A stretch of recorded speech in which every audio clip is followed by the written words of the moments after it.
And then the EIN is what you're going to use to open up things like business bank accounts. So you want to keep these things separate because you're building out your personal credit based off of your social security number, and then you're building out your business credit based off of your EIN. Number 5 is your DUNS number versus your EIN. Now, it's going to be similar to what we just finished breaking down, which is don't confuse your social security number and don't put your social security where your EIN goes and vice versa. But in this case, the DUNS number is the number that you're going to get from Dun & Bradstreet, which is the biggest business credit bureau. Now, this number is different from your EIN because remember, your EIN is your employer identification number that you get from the IRS. Your DUNS number is what you get from Dun & Bradstreet. This allows you to open up vendor accounts. This allows you to open up trade accounts and then start building out your paydex score for it. The paydex score goes from 1 to 100. You want to get that score above a 75 as fast as possible. You can usually achieve that within 3 to 6 months of being diligent and knowing the exact accounts to add. Typically, you want to aim for 5 to 7 accounts to start building up that score.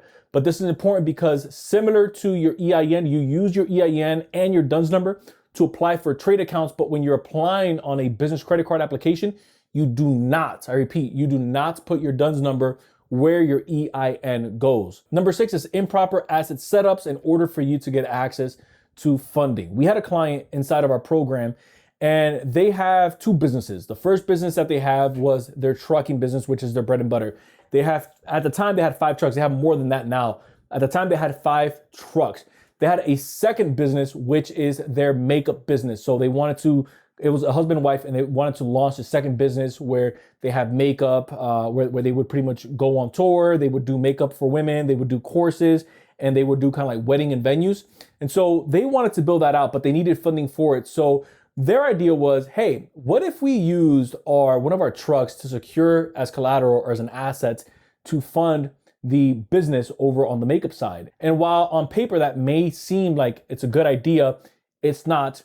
Let me explain. Whenever you have an asset that's under a business and it's on the asset column within the business's structure, you want to try to keep it just for that business. And so if he was just trying to get collateral to then refund his trucking business, that's fine. Banks do that all day. The part that gets a little bit messy is when you try to use that asset to secure funding for another business, at least in this case, right? Especially more of a startup. What ends up happening is banks say, okay, wait a minute. If this business goes under, we place a UCC filing on top of that truck. How can we collect on it if that asset is under the trucking industry or under the trucking business when we were trying to fund the other business, which in this case was the makeup? So what you want to do is you want to keep it separate. Now, the flip side of that is if they wanted to transfer or they wanted to sell that asset to maybe their other business and then use that as collateral to maybe fund a project for that other business, you can totally do that. But in this case, banks just don't like to deal with that because it's a mess. So that's why you want to pay attention to how your assets are set up and which column they're in. The next thing you don't want to put on a business credit application is going to be personal expenses. Now, don't confuse this with business expenses. Business expenses, you can let that ride all day on a business credit application. But when it comes to personal expenses, remember, a business credit card or a business line of credit isn't used to pay off your personal debts or isn't used to keep your personal living expenses floating. It's used for what it says in the name, for the business. So you want to completely separate. Again, that's why I recommend having your books in order, your P&Ls, running through your profit and loss statements, maybe having an accountant or CPA, which I highly recommend. Look through your books and separate. These are personal expenses. These are business expenses. Itemize each of those columns so that then you can have an actual hard number that you can put on an application. The last thing that you want to do is you think your business expenses are, let's say, 15K, and they're really 10K. The other 5K are coming from your basic living overhead. You don't want to put that on an application, and you especially don't want to use any of the funding that you get to keep yourself afloat because banks are going to monitor your transactions.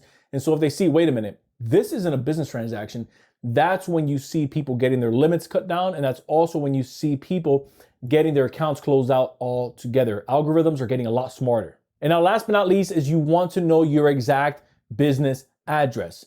Is it a registered agent? Is it a brick and mortar? Or is it a virtual office address? All of this plays a role because the same way that if you look up your documents right now on your Department of State's website, you'll see that there's a principal address, you'll see that there's a mailing address, you'll see that there's maybe a business address, right? It depends of what state you live in. But the address that you want to use on business credit applications is where your business is located, not just where you're receiving mail. Because where your business is technically located and where your business is operating is what banks are going to use to approve you. Meaning, you need to be within their geographic footprint. So if you live in Georgia and your business is in Florida, you can't use a Georgia address. You have to use where your business is located, which is in Florida. So if you're applying for banks that are outside of maybe the Florida district or outside of the Florida territory and they're only located in Florida, guess what? You can't use the Georgia address to apply for them. So you want to be clear on the address that you're using, which is why if you're using a registered agent address, hey, is this within the area that I'm applying for? Meaning, are banks actually in that area? The virtual office address, are there banks within the virtual office address area that I have set up? Or if you're a brick and mortar, that's pretty self-explanatory. You then know that, okay, I can apply for all the banks within this area, 50-mile radius, 60-mile radius, or within the state if it's maybe a grade A bank.